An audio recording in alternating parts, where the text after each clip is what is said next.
Good afternoon, Print Hustlers. We are here. We've got a very special guest again with us, Ian Scherber from Duluth, Minnesota.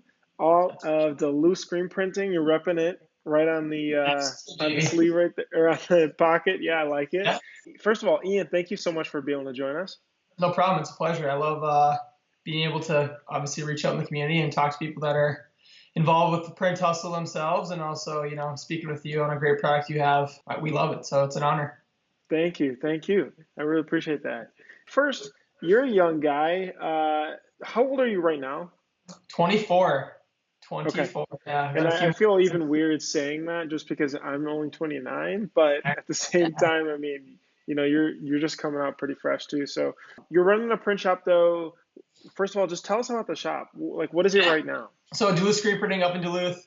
We started 4 years ago, or semi-started, or restarted, however we want to say that, and I'll go into explaining that. But we founded on the ideals that a t-shirt, is really meant to be a t-shirt. So everything that we print on, we stand behind, and we're using the best blanks that we can, just like every other guy in the industry. But we found that there was a huge hole in the market in Duluth with customer service, but also providing something that actually lasts. And that was our big goal. So we set up shop 4 years ago, and we've been kicking out product ever since. We went from a workhorse that I bought, and again, I'll probably get into that whole story, to an automatic workhorse, to two automatics, to a big boy automatic, and then a few manuals, and a rapid tag, vinyl machines, embroidery, everything else to follow. So it's been That's fun. awesome. How many Yeah. people do you guys have at the shop? So we have this summer we opened up a retail store, and combined with the retail store, our customer service center down there and the manufacturing facility, we're just around the 19 employee mark. 12 full timers, and then in between there is just people for the retail store and some sales reps and some other stuff like that. So yeah, it's been That's awesome. it's So crazy. 19 people and rough revenue for this year, I guess, or last Rough, year? rough revenue, I'd say. So when we started out, first year we hit the 300,000 mark, which was super fun, and now we're looking at just getting over that $2 million mark between Duluth Screen Printing and our new retail store called Flagship. So it's a really fun thing, and we love it. Wait, But yeah. wait. Last year was 300,000. This year is So just over. first year we started, which would have been 2015, reporting revenue of like 300K. Okay. And then last year we just cleared the million mark, and then this year we're pretty much going to double it. Oh, So got it, got it. That's yeah, awesome. That's huge growth, especially going from one to two in a year. yeah, Um, it's yeah, let it's me see. crazy. I'm gonna definitely want to dive into that one as well. So, Cool. first, going back, you're 24 years old. Most people are Yep. coming out of school at around 21, 22. So, first of all, how did this get started? I think a lot of people are just gonna ask, how do you get money to even buy, an automatic press? But before that, let's just go back to the beginning. How did you get involved in screen printing? Yeah, pretty simple. And this goes into a huge lifestyle story that I tell just out of fun. So I was 13 years old, and I was pretty much going into I think it was high school at that time. So going into high school, 13 years old, football practice, and I was basically leaving one day, and I remember the coach, saying something about needing some T-shirts for a rivalry football game, and he said it once, and I didn't even pick up on it, and I ended up leaving that day, and I knew that I needed a job, right? Like every kid, I'm going into high school, I wanted to find a job for some extra cash. I ended up asking the one of the librarians at the high school, just that day. He was out in the parking lot, and I saw him, and I asked him, hey, you looking for any work? Because I knew that his brother owned a hardware store in town. So he made a phone call, and he basically set up a little interview with me and the gentleman down at the hardware store, which his name is Lee. I went down there on my bike, not even a car at the time, and I pull in, and Lee's kind of sitting in the parking lot. And super long story short, he's looking at me, and the job was moving lumber for the rest of the fall. And I'm 13 years old, 120 pounds, and he pretty much knew right there that it wasn't going to work. But as we're talking like this, similar conversation face to face, I'm noticing left and right over his shoulder that he's got a few guys unloading some equipment. And I kind of just asked him the question, and this is when the stars kind of aligned. But he brushed it off. Oh yeah, it's just some screen printing equipment. Craigslist mistake, what have you. And, he explained that it was custom t-shirt equipment. He's like, yeah, it's a, silk screen press and, this, and this. And I was like, oh, that's really cool. So it makes Wait, he accidentally bought Squid, or he owned it and was trying to sell it? he was unloading it into his facility, and he's a big auction guy. And I think he got it through like a big auction because he's a hardware Okay. store owner and he buys a bunch of tools. So it sounds like it was just one of those things that he found online and thought he could get into. And it was also in a bundle of like some other equipment. Got it. Yeah. Wait, So you said at 13 though you were looking for a job. Is it because you wanted to buy something, or what was the motivation between wanting to work at 13? So, the Duluth, Minnesota, the Iron Range, it's not a super well, high income area. Everybody kind of struggles a little bit, and everybody's got I guess, a chip on their shoulder. And I grew up and just didn't have a lot of money. I had, 4 brothers. My mom and dad struggled to, find good paying jobs that they could consistently keep. And, my background's, it's kind of born a little bit out of alcoholism, like I'm sure many other people, but they struggled to keep their jobs, and a lot of those normal day, everyday tasks became a little more difficult. And with some financial help, it was easier. A lot of that stuff fell onto me and my older brothers, and then me for my younger brothers too. So a lot of the drive to, want a job was based out of just doing better for your brothers and taking care of the family.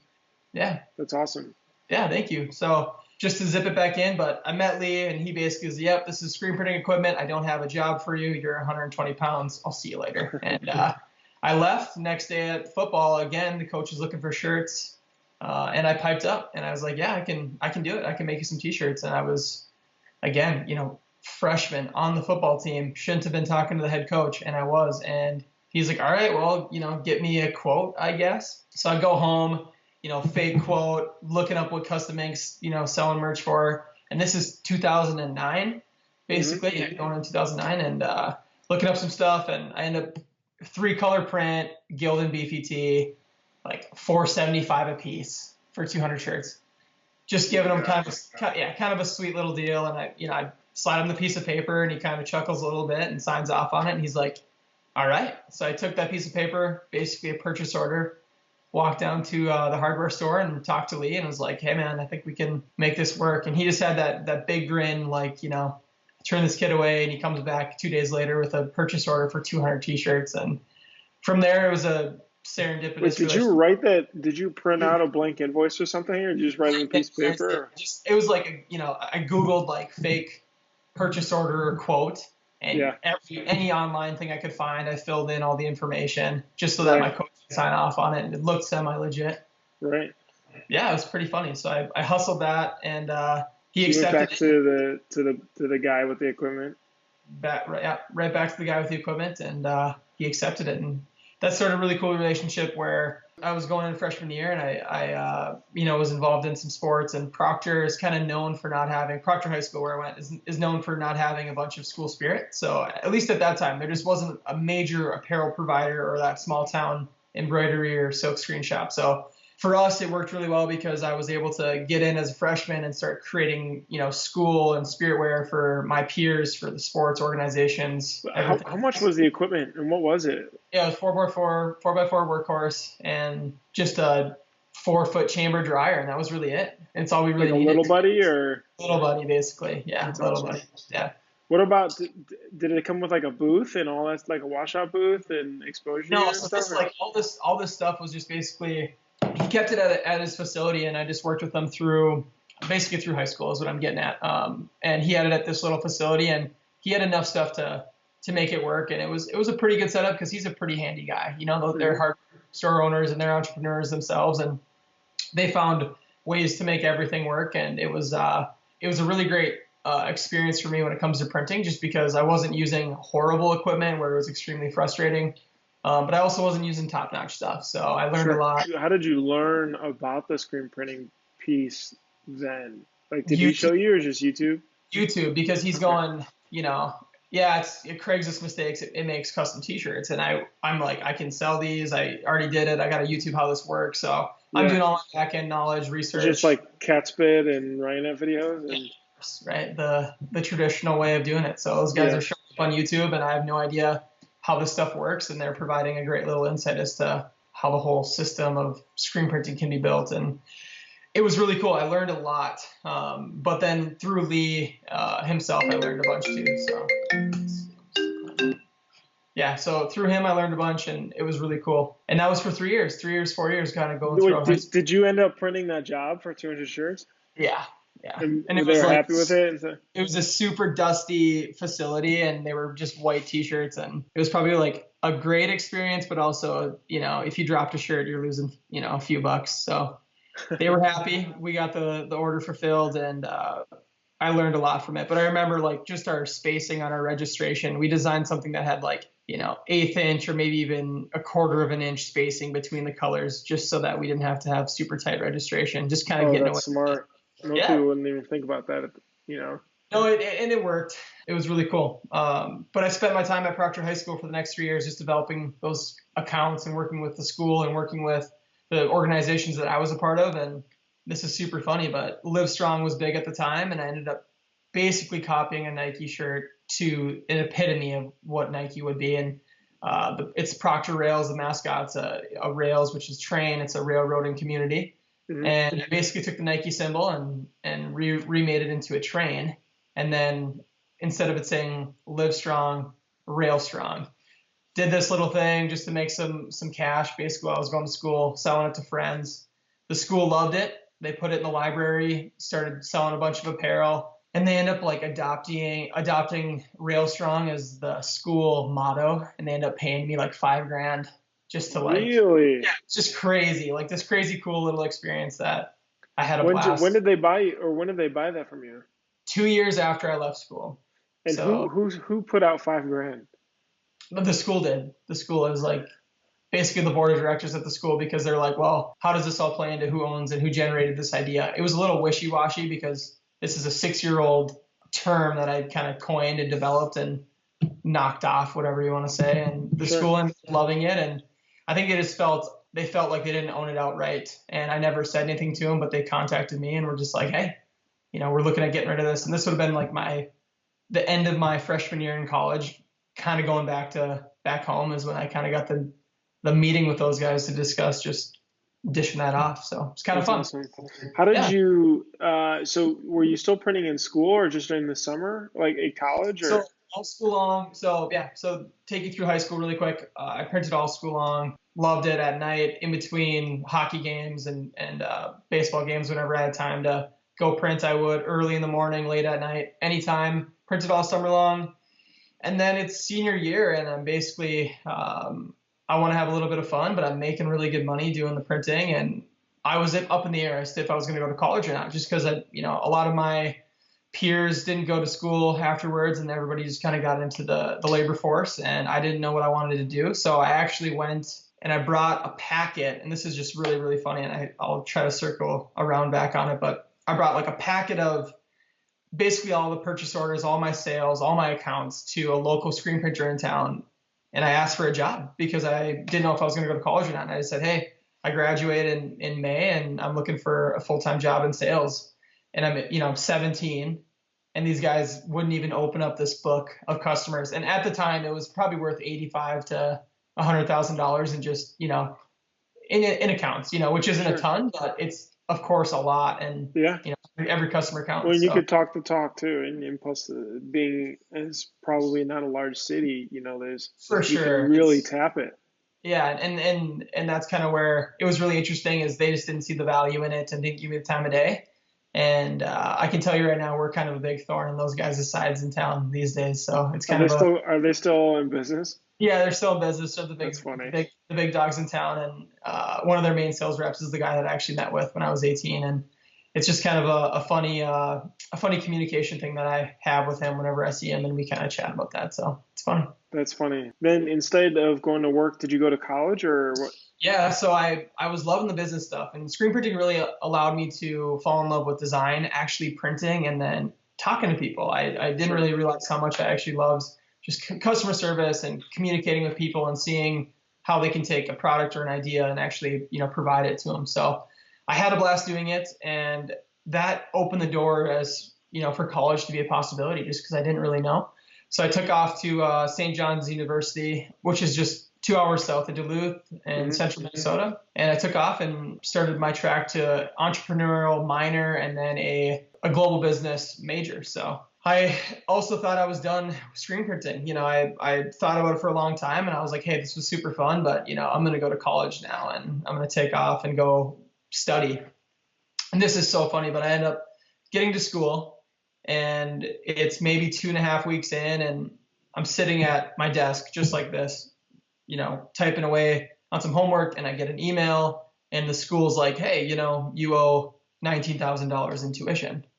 And I turn to my roommate and I'm like, Sam, like, it says I owe money to go to school. And I was just so clueless as to how the whole system worked. And, he's laughing. He's like, yeah, like you got to get a loan. And I was like, no, I don't get it. Like, don't they just like bill you or like attach it to your social security number when you leave here? And he's like, no, like you got to pay it. I completely oblivious to the whole situation. And not 2 seconds later, a guy knocks on the door and I open it up and it's a senior who's just trying to sell t-shirts, right? He's trying to sell t-shirts to a party. And the shirt had like 24 beer cans on it. And he's like, oh yeah, man, it's $20 a piece. You got to buy it to get into all the parties. And I just looked at the shirt and I knew my background and instantly my wheels were turning. And I was like, I'm not going to buy that. Right. And it's also ridiculous. Skill 2000, just. Yeah.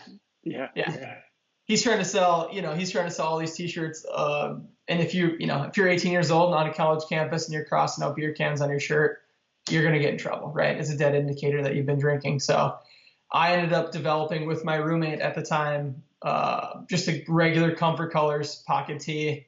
And on the pocket was like a few beer cans. And then it had a little bikini top draped over the top that we made up and had this funny little saying that was just like Case Day 2012, 2013, show me your cans. So then we printed on the inside of the shirt, lifted it up, all the cans. And it was a hit and it was super funny. And I almost got kicked out of a Catholic college and paid for my tuition in cash all in the same week. So it was kind of a crazy little ordeal. Holy cow. So did you print that shirt or no? Yeah, we ended up just ordering screens online, getting them like pre-burned with Ryonet, sent over to us, desktop press, and just basically rifling out the shirts in the dorm room. That's awesome. That's super cool. Do you still have that press? We actually, and this is super funny, but right after that, I was like, well, we got to start subbing this stuff out. We had a lot of demand and we could tell we could make money on all these little parties or events that are happening at school, like homecoming and stuff. So we sold all that equipment and I actually went and started working with the local, on-campus screen printing shop called the T-Spot. And it was a student-ran organization and it still exists today. But when I got to school, the T-Spot wasn't using their equipment. They started out about 5-6 years ago before that. And then over time, as anybody can imagine, I'm sure everybody can relate to this, but over time, students just weren't picking up on screen printing and it was hard to pass it on after they were trained in. So the whole idea of students running their own print shop just fell apart because there was no external professor or teacher or instructor that was actually helping them do it. It was just those guys and in a house. So it was this old house on campus filled with screen printing equipment. I got to school and knew how to print. So we started up the press and started printing stuff again. Super fun. That's awesome. Wait, yeah. So going through school, and I'm assuming you're building up more and more sales and because everybody, especially on college campus with the clubs, organizations, the college itself, the sports teams. Yeah. Everybody needs merch. Everybody needs merch. So we were doing whatever we could to obviously find little holes and continue to, provide apparel to any organization on campus. But how did you market on campus more? Like, was it flyers or was it? It was a small enough school where everybody knew who was printing the t-shirts, and you were either getting them from one guy or a different guy. It was two of us on campus that were doing it, and the better shirt would always win. So we just did our best to create cool stuff that people loved, and we'd make our money on those the big homecoming shirts where we'd sell 3,000-4,000 t-shirts. And then anytime a organization on campus wanted merch, we'd meet up with them and print it. And the T-Spot still exists today, and they still do that. And I helped them for about, I think, 1.5 years, maybe 2 years, just printing and working there. And then I actually ended up meeting my girlfriend there, and she's now my wife. So it's kind of a little love story that starts to happen there too. So she applied to be like Keeping it in the family. That's yeah, awesome. the family. She applied to be like a graphic designer, and I was on the board of hiring, and I hired her. So it's kind of sweet little deal. That's Trying to great. fresh, of course, yeah.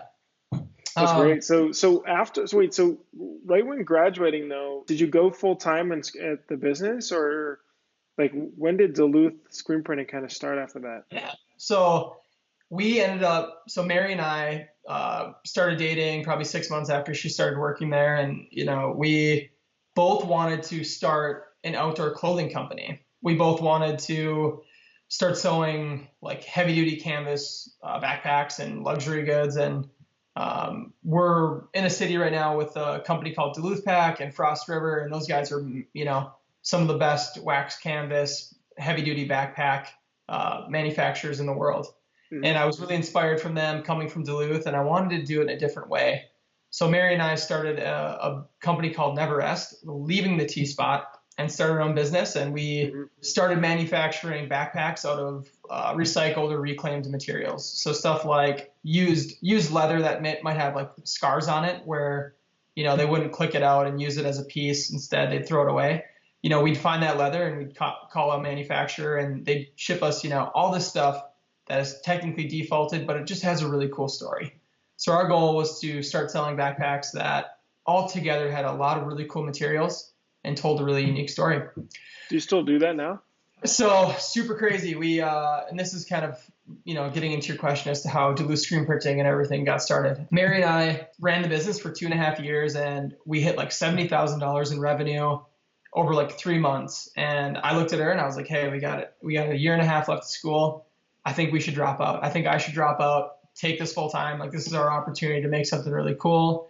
And she looked at me and is basically like, if we drop out, you're not going to have a future with me. So the ultimatum kept me in school, and we basically did our best to continue manufacturing product. But she was so kind enough to come up with an idea to how we could get out of school early and pursue the business full time. And that was through a study abroad trip that we would have had to do in the summer. And this is when everything starts to just absolutely snowball and stuff gets crazy. So it is now May of 2015, and it's May 1st. And the school has just notified me that all the Neverest equipment, the bag making company, all the sewing machines, leather, clickers, all that stuff had to be removed off campus, and it couldn't be stored there because we were a for-profit company on campus. So they told me I had to get rid of all of it and move it away for the summer. And it wasn't 2-3 hours later that the student that was in charge of running the T-Spot at that time had decided that they are going to sell all of their equipment. They're no longer going to do it in-house. They're going to outsource everything, and they want to sell all of their stuff. So they called me and asked me if I would sell it and just find a buyer, sell it. I knew some people in the industry, of course, and they'd give me like 10% on the equipment. It's worth 20 grand. I make $2,000. I'm going to go to Europe with Mary. We're going to study abroad. And then, when we come back, we'll basically be done with school. Sure. So the T-Spot, that conversation continues, and I line up a buyer. We show up at the shipping container. We open it up, and half the stuff's missing. Buyer gets cold feet and walks away, and, we're basically sitting there, and Who stole it?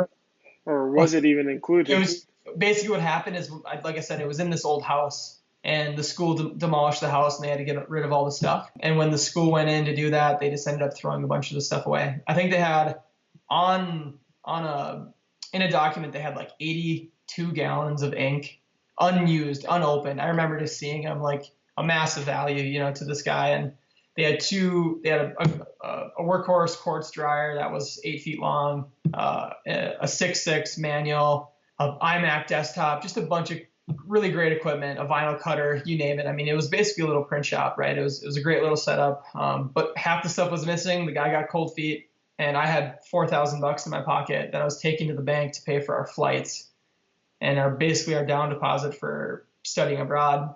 And I turned and just said, hey, I can give you $4,000 right now for all this stuff. And that person said yes. And that student basically accepted the $4,000, and I got a full print shop. It was probably worth about $40,000 when it was all said and done. And there was some things missing, but nothing astronomical to where it should have decreased the value to have that first guy walk away. Where'd you move the stuff to a house or to a retail spot? So I had to go back to, go back to Mary and basically tell her that I just spent all of her money on screen printing equipment, and now we have to move a full screen printing shop and all of our manufacturing equipment for Neverest off of campus, and we leave in 15 days. And she looked at me and is like, we don't have any money. I bought that flight. I'm getting on it. You're either with me or not. If you want a future, I'll see you on the plane. So that motivated me, and obviously everything else that was going on to get the wheels turning. And I hopped on Craigslist, found a place back home in Duluth. I knew I'd have friends up here that could help me through the summer if I needed help. And I ended up driving all this stuff up, moving everything in, setting up shop. Mary got up here. She started cranking up bags for Neverest. So we had, some product to fulfill while we were gone, because we obviously couldn't continue to sew up canvas leather goods. It's impossible. So she was making inventory, and I ended up hiring a gentleman today who is one of my best friends from high school, who still is probably our hardest worker. His name is Wes, and he's still with us today. Ended up hiring him and training him in, and he learned the whole process in about 10 days. And I took off for Europe and studied abroad. Mary and I left, and when we came back, So he was manufacturing the bags. He was trained in on everything, to be honest. Okay, So he was trained in on fulfillment. Mary made most of the product, so we didn't have to fulfill the bags. And Wes was basically doing the screen printing. Where were you selling these bags? So they were all on our website basically, and then we had an Instagram of, I think, right around 7,000 people that were following us at the time. We did like a Shopify. Yeah, it was a Squarespace website that we just developed in school. It was awesome. It was really cool. It was a great experience. But is this still up online? No, it's not. I ended up actually selling the business to get an automatic screen printing press for DSP. How did Mary feel about that?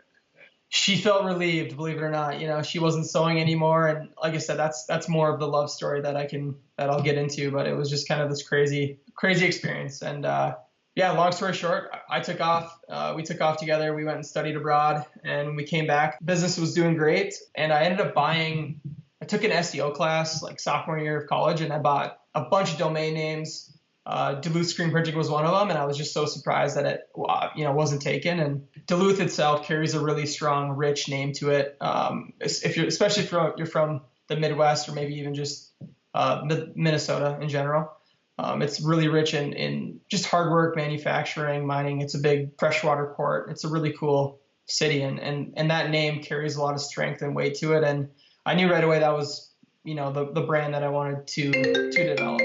So got it. Wait, yeah. So when you were selling these bags, were they, so you talk about, 7,000 Instagram followers, you had a Squarespace site. Were you guys selling them to friends first? Were you guys doing some advertising for it?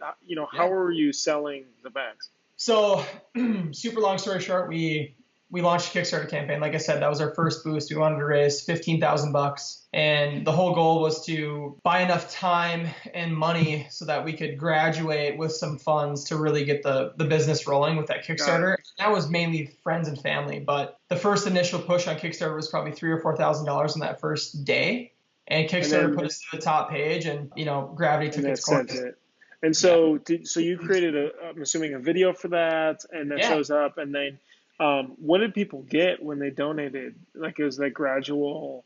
Yeah, gradual stuff. So we had like a small item was a T-shirt, right? So I think it was like $25, and you had a custom printed T-shirt that had a sweet saying on it. And then the next thing was like a women's tote at $60. Next thing from there was just a really basic backpack, and then duffel bags and bigger backpacks after that for like the $200 mark. And then we had stuff like $1,000, and you could create and design your own product. And then we would make it for you, and we'd work with you through that process. We ended up having 3 people do that. My favorite one, just to go off on a tangent here, my favorite one was a really old sail that this guy had on his sailboat for 20 years or something like that. And it was in his garage, and he just wanted to, have it used in his life again, because it was a big memory for him. So he sent us the sail, and we sent him back a really cool backpack, and it's one of his favorite products, and it was a really cool experience for us. That's awesome. Yeah. So how many backpacks did you guys sell total in this whole period of making it? Yeah, I'd say so in total, like, I guess revenue, I don't know total backpacks, but in total, in the 2.5 years that we really put into Neverest, we probably just clipped over like the $250,000 mark in revenue. That's crazy. What was Yeah, the decision though to sell it? What did it sell for? Like, how much did you sell it for, and how'd you find the buyer? yeah. So super interesting. We got back from Europe. We had 6 months left of school. We basically drove back and forth from campus to print T-shirts for Duluth Screen Printing and make bags for Neverest. So Mary and I are driving 2.5 hours to make stuff on the weekends, driving back home, even sometimes on weeknights. And we graduated in December, moved back up in January, and it was crickets, as you know. I mean, I didn't understand what a slow season was for a startup entrepreneur or just being in business, you know. So I picked a weird time, and I didn't get one email or a phone call for 3 months, and it was just completely, it was reality, you know. And it really kind of just brought me into a point in which I really understood the market a little bit better, and I started doing outreach, and I started getting better at networking. And at that same time, you know, not a lot of people were purchasing backpacks, so immediately in Do you January. think that was from because you said the sales slowed down after you moved or after you finished college? Right, we finished college, and it was January 2016.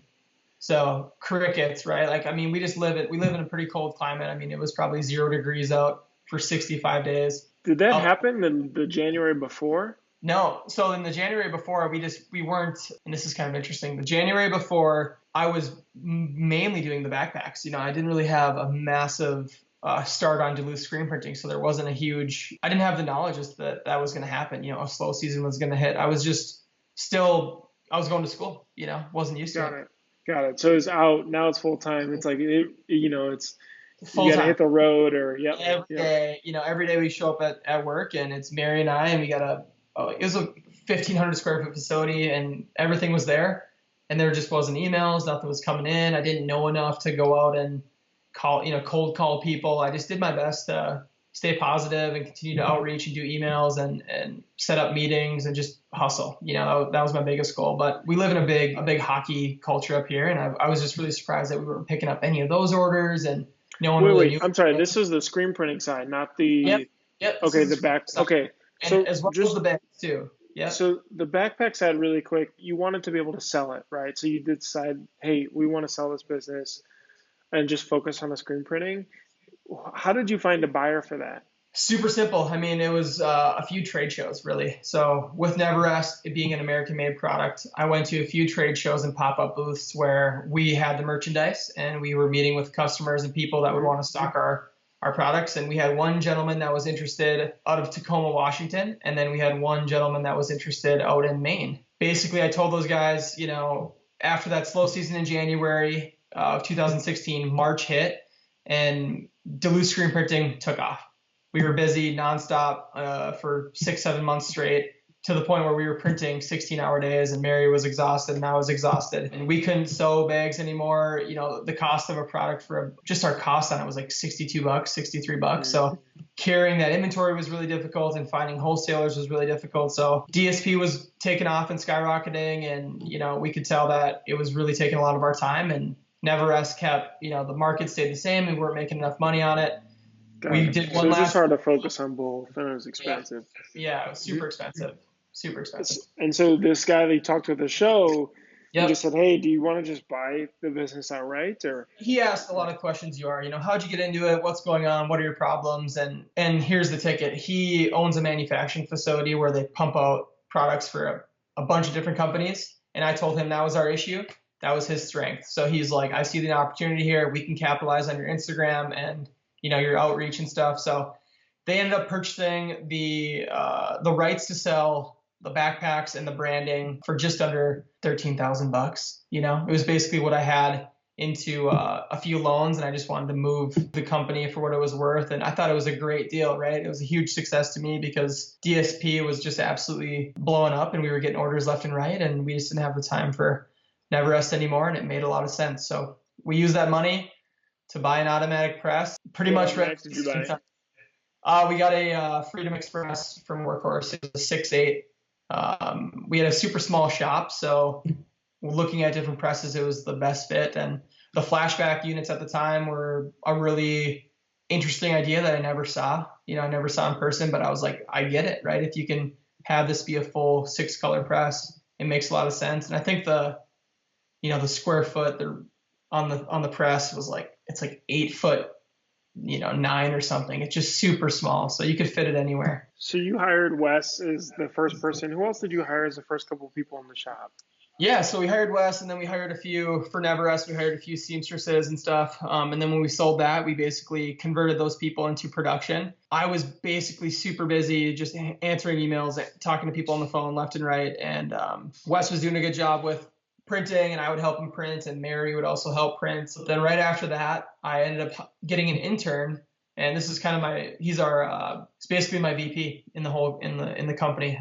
His name's Kyle Farrar, and he's an awesome guy. He's from England. He went to school at St. Scholastica, which is in Duluth, and we got him signed on as an intern. And how'd you find him? Through friends, basically. I was at a networking event, and I gave a presentation and kind of told my story, and one of his buddies was there, and they connected us, and Kyle came in one day and just talked to me, and I basically told him, I was like, if you want to work here, I need an intern. Answer these emails.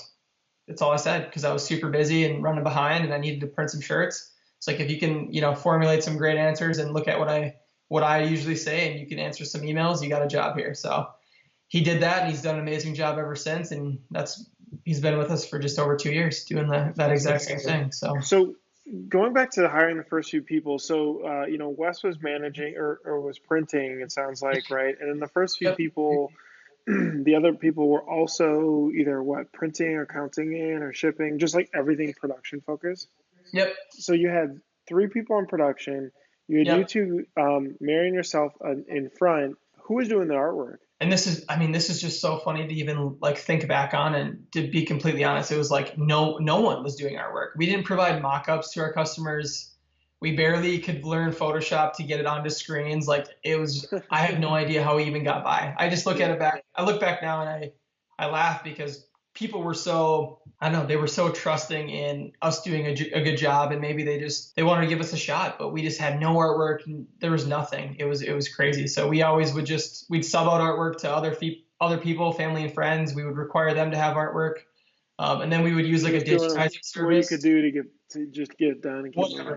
Bare minimums, absolutely bootstrapped, like no investment, no one was doing it, no interns. It was absolutely crazy. If you could go back with what you know now, you're about to do 2 million, which is an awesome size. You got a great team. If you could go back to when, it was the 3 of you just really starting to focus on screen printing and starting to take off back in March again, what would you have told yourself then to either save time or money or just, do things better? I think I would have taken out a small loan in some equipment, and I probably would have got an exposure unit that burned, just exposes screens quicker. I think our exposure times were at like 12 minutes back then, and it was like kind of a cold and dungeony place. Save some money if I would have had the knowledge, taken out a loan to get something that was going to be under a minute. Go LED. That's what I would have said, because I would have I spent, days sometimes just burning screens for, the whole weekend, burning screens for the whole week. It was just crazy. So yeah, that's one thing. That's one thing for sure. Equipment. Many shop owners, when they ask that too, they always say, hey, actually, which is a step further, it's just a direct to screen. There you go. Yeah. But that's interesting. What about like one crucial hire that really helped you out? I think it would probably be Kyle, that getting an intern in. And I say this because the way that we went about training in Kyle and hiring Kyle has really been a standard as to how I've slowly brought people in. I believe in leaders. I believe in hiring leaders. I believe in hiring the best talent that I can. And I let those guys know that, they're in it with me, and it's more of a co-op when it comes to this business. And if everybody does well and everybody takes care of the business, it'll take care of them. And we really preached that with Kyle on day one, and just letting them know that, hey, you're an intern now, but if you continue to do great things, you're gonna have a full-time job when you graduate in May. And that was our goal. And we took him through a lot of, he learned how to print first, right? So he was on the floor for 2.5, 3 weeks, where we were just getting him, associated with inks and different screen meshes to talk to customers about. I mean, the whole 9 yards, vocabulary stuff, just so that he could understand what was going on. Sure. And we still do that today. When we get somebody in new, they start on productions. They gotta clean screens for 2 weeks usually, which is just kind of a funny thing. But the new hires start at the bottom, and we slowly, train them in on the printing side. And then if if it fits and they love it, they stay. And if there was already a planned role for them elsewhere, they'll leave at that point. So Kyle was the big hire just because he allowed me to do a better job with printing and manufacturing and also do some more outreach. So I was able to thank our customers more, get out in the community more, and really start to grow Duluth Screen Printing's brand and awareness. That's awesome. Yeah. So a role to really free you up based Yeah. on the things that you're doing that I would dare to say you shouldn't be doing, right? It's like you're saying it, right? I need to be out there talking to people, thanking people, talking to customers, bringing in sales, but you were stuck, in emails, you were stuck in the back. You had to. That's very Yeah. cool. You talked about going from 1 million to 2 million. What grew the sales to that? Was Yeah. there specific sales channels? Was there something you did? Was there something you bought? What was it? I think getting over that $1 million mark, we were well on our way to the 2 million, if that's making any sense, as far as like just where things were clicking so right with manufacturing, and we had everybody in their roles and everybody was doing such a great job of taking care of, their role the best that they possibly could. And that really helped us do a better job with manufacturing altogether. But I can tell you right now, and this is my advice to anybody, but we've built ourselves on speed. Simple stuff. We print a lot of stuff for customers that are putting it on the shelves so that they can sell it over the weekend. And if they can't, sell that faster, we can't get orders very faster. So my goal was to, in any way possible, shorten up our lead times to, 3 days, 4 days, 2 days at times, just get stuff out as fast as possible so that our customers can sell it and they can reorder. That's awesome. What is your thought process in terms of speed so you can get your turnaround time up? Is it something you bought, or is it a role? Is it a mindset? What has helped you in that? Organization, really stepping back and looking at your shop and just figuring out where you can cut little corners here and developing the things, spending time on the things that take a long time to do and really making sure that those become more efficient. I would say the biggest thing that helped us was having set printing teams. We split the shop up now where, there might be 3 guys on one set of jobs and 3 guys on another set of jobs, and just working in teams, whether it's someone always catching, pulling off, putting on, setting jobs up, taking jobs down. Those teams and that teamwork, I think, has really helped because we then incentivize that inside the shop by, offering lunch, or just, if that team prints the most that day, they get points and they get, a $50 bonus on the next paycheck or something. So we just try to do fun things like that really help with the speed. That's But very cool. I'd say teamwork is really fun. That's helped us. We've also invested, a lot of money into shop, management systems. Obviously, you guys, right? Printavo providing us a great service where we can look at our schedule from 2 weeks out and see what we can move up, but also making sure that anything that's out on the floor is getting done correctly. The mock-up systems, the accuracy of actually seeing stuff out on the floor in real time for us as a sales role. It basically just connects all the departments. That's the biggest thing. Connecting all the departments and having real-time statuses has been probably one of the biggest things for us to get stuff done quicker, because then we know where stuff's at all times. That's awesome. Thank you. I Yeah. appreciate that. Yeah. That's really cool. What do you feel like is the biggest challenge for you guys right now? I took a step back for about 2 weeks and I took some time off just to really look at, where I was really needed and where I could help. And I think from a manufacturing standpoint, we're kind of capping out right now to what we can do in a 12-hour, shift, basically. So for us, I think we need some more equipment. We need to invest in some stuff that's going to really speed up some processes that are taking us a long time. Direct to screen is something we're looking at. Obviously, it's also sustainable in the long run. And we've just had so many issues with artwork, like everybody probably talks about. Our darkroom is it's a mess all the time, and it's one of those things that just often gets put at the bottom, and it's costing hundreds of dollars a day probably in time. So that's one thing that I think we need to improve on. But altogether, I would say, time, right? It always comes down to time. And I think training people in a little bit longer so that they can do a little bit better at their job is kind of our next thing. So getting our staff trained up a little bit more, I think is going to be huge. And then just upgrading our equipment a little bit more to making sure stuff's clicking on all fronts. And then So hiring. direct to screen, are you talking about press wise too, or We just picked reclaim, up we just picked up an Eco, and it's been the Rock Eco. It's been an amazing press for us. It's a P14, I think, is what we got right now. Yeah, it sounds right. Mm-hmm. Thanks. And we just picked one up, and it's been an amazing press. We love it. It's been hammering stuff out. The setup time on it has been really, really quick. We don't even use the pre-registration system, but it's a workhorse when it comes to cranking stuff out. So we love the new rock. We got a nice long dryer that complements it, and we rip stuff on that all day long. We're getting into the embroidery business right now as well. So that's kind of a next big thing for revenue and just keeping customers on. And, I'd love to talk more with anybody in the industry about this, but we've noticed that not providing the embroidery or even having, somebody that we can recommend has really discouraged a lot of repeat business, I think, just from customers not, entrusting us and to be a one-stop shop. Sure. We just They're have so looking many for people you to, do it yeah, all. they don't want to do piecemeal or. Yeah, yeah. So getting into embroidery is going to be huge for that next stage of us and our growth. And we just ordered one up, and it's going to be here in about 2 weeks. So we're launching that in 2019. The DTG, we picked up a Brother 381, and it's been an amazing machine for us. We don't even run the white on it. We just use it for all, full color garments, and we pitch our customers on running stuff on just like a raglan or an ash colored shirt or oatmeal or natural, staying away from white, but still getting away with it so that they can hit, a great vibrancy of color and Yeah. not crazy Yeah. setup. And that keeps our 1 to 2 color jobs that we just get all day long just absolutely ripping on the presses. So that That's works. awesome. That's Yeah. awesome. How has been managing the business side been going, with people, finance, accounting? How do you do that? Do you have someone externally that you lend all this to, or do you use QuickBooks, or like what? Yeah, so this all comes into financing and talking about money.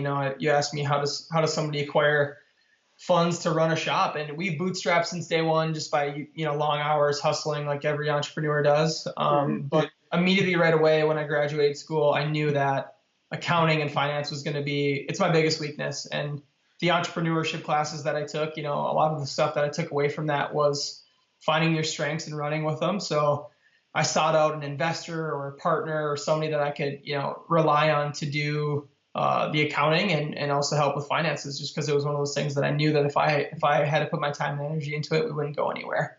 So I found an investor and I found a business partner. He's still active today. His name's Lucas. He lives in Chicago.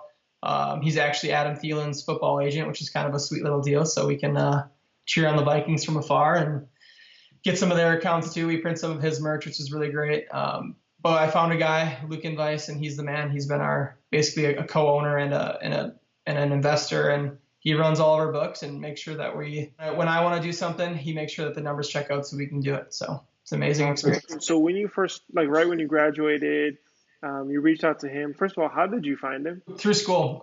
St. John's, the university itself, has a really great networking, just a networking community, and I found him through the Entrepreneurship Center.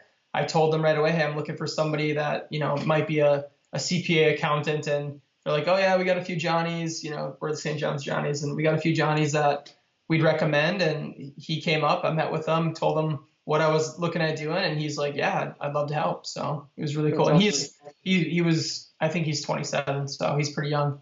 So he helps run all the finance side and makes that easy for you to run all the operations and sales. Money put in, so obviously you had some cash saved up, I'm sure, to get going too. If you were to go back and tell someone, hey, this is how much money would be good to have to really accelerate early on, what would that number be? You got to at least have $10,000, just from like an ordering standpoint of equipment, so that's after equipment. All said and done, you got equipment in the shop, you got everything there. Find a way to get $10,000 in the bank just to make sure you're covering your bills, you're paying yourself. You have the ability to order when you rip through $10,000 worth of product in a single order with a big customer. I would say that's pretty much the bare minimum that you got to have. And, for us, we didn't have that in cash. We had it on a credit card, so we had some space that we would just use. And we really bootstrapped it anywhere we could, buy used equipment, buy used ink, buy, lots of stuff off of eBay just to save a dime. We did. And we also, like I said, Mary and I printed for 2 years nonstop on a manual press, at least 12 hours a day. Yeah, bootstrapping it, $10,000 minimum, I'd say. Yeah. Just from going through the flow, because it kind of reminds me of myself a bit, but I stopped after college and you kept going, which is awesome. And just because I went on the software end, but looking at the business now, you talk about some of the challenges. What keeps you up at night right now that you're either worried about or are you saying, hey, we have got to work on this better? Yeah, yeah. I know I you mean, talked about the organization like getting faster and yeah. focusing on that, but Nine to five is really all about the production and the business and making sure that we're getting stuff out the door. When I come mhm. home at night, I'm thinking about our employees. I really am. We got 19 people, and every single day it feels like that spider web of people that I am in some way responsible for continues to grow. And it trickled out. It trickles down from an employee we have to their family to everybody else beneath that, and then it goes to guys like yourself that we, have services with, people we purchase equipment from, so I think what keeps me up at night is just all the people that I'm constantly entangled with, that sometimes I never feel like I'm always keeping up with them or how do you make sure to keep them happy? yeah, I mean, and this is a tip for anybody who's in this situation. When I took some time off, I developed a new system to have one-on-one meetings at the end of every month. I schedule one day, I send out the schedule as to when we're meeting, and for 20 minutes or 15 minutes or a half hour, I meet with everybody and I talk to them about their goals. I talk to That's them about every day. Like, how often do you do that with them? once a month. Okay, once a At month. the end Got of it. yep, and then we generate a nice little sheet with goals for them to work on next month. If they got any problems with me, they can talk to me and we can address them and What figure kind out of the plan. questions? What kind of questions do you ask them? Why are you here? I think that's one of the biggest things that I can ask those guys right away, because I want them to always, always feel like they're there, not just for a job or having money. I want them to feel like they're a part of the future of this company, and Mhm. and they see the opportunity that we have to grow and really do amazing things in the community, and also just set up ourselves to have a really great life. How do you feel like you give ownership to someone who may be doing a very repetitive job, right? Like it can get a bit mundane, right? It's Yep, no for secret sure, that, if you're running a manual press for, for sure. hours and hours a day, you may not feel like you're progressing. But how do you think about that, and how do you push that on your team too? It's the little things, of course, right? Like picking up lunch here and there, and just being the best you can be. I'm always trying to be an uplifting guy. I walk out on the production floor and I'm trying to cheer guys up and just keep them attitude light. I let them listen to whatever music they want so they can jam out and have a good time. Buy them lunch when I can, like I said. How often do you do the lunch thing? I'd say it's probably once a week. Those guys, every once in a while, they get it 2 times a week. And we also have a little policy too, where we believe in business to business, as do everybody else. But if the guys want to go grab, we print for a lot of breweries and a lot of restaurants. If they want to go grab a meal there and say hi to the owner, or say hi to people there, and they bring me their receipt back, I'll happily reimburse it, just so that Cool. I can't be That's very everywhere. cool. Yeah, I can't be everywhere. So if they want to go out there and show a face and make sure that we're appreciative too, they got to That's a spend. great idea. It's like Yeah. thanking them for their business too. Yeah, I Yeah, like it. it goes a long ways. We send our sales reps or even just some of our main production guys to places, and they'll go have a beer, and they'll be chatting with the bartender, and all of a sudden they'll come in with a sticky note of an order that it's just funny stuff like that. So that's one way to do it. But the retail store, we opened up a retail store in Canal Park, and it's a really cool experience because it's live printing inside the store, and it really brings together a bunch of artists, and that store is called Flagship. But it's really for the employees. It's one of those things that if the guys want to pick up extra hours, they can go there on the weekends and print. If they want to design something and get it into the store, they can do that. So it's a really great thing for our artists and our graphic artists to keep those guys focused and feel like they're being rewarded and also having a great time, because they have the ability to design something and bring it to an audience of a few thousand people at least coming through the store. But That's other than awesome. yeah, What other was than the decision behind opening up that retail front versus a warehouse just to stay lean there? Was it like, brand or to sell retail clothing or? Yeah, in Duluth, we have a wonderful tourist market that comes here all summer long. I saw after 3 years of having a printing business, the amount of shirts that can just pile up in a facility from misorders and random stuff. Sure, And, sure, yeah. it was probably $30,000 in inventory just sitting on the shelves, from a few years of work, some missed jobs here and there, reorders, misorders, a bunch of different stuff. And that was a huge factor into it of us, let's open up a retail store so we can unload some of these garments that we have sitting around. But a lot of it really was for the employees. I just really wanted something special. I wanted to do t-shirts differently because in our town, there's just so many touristy shops, and I just don't feel like it really encapsulates or embodies what Duluth is. And I really want people to come here and understand the rich history, and we do that by telling stories through our t-shirts. So Heck yeah.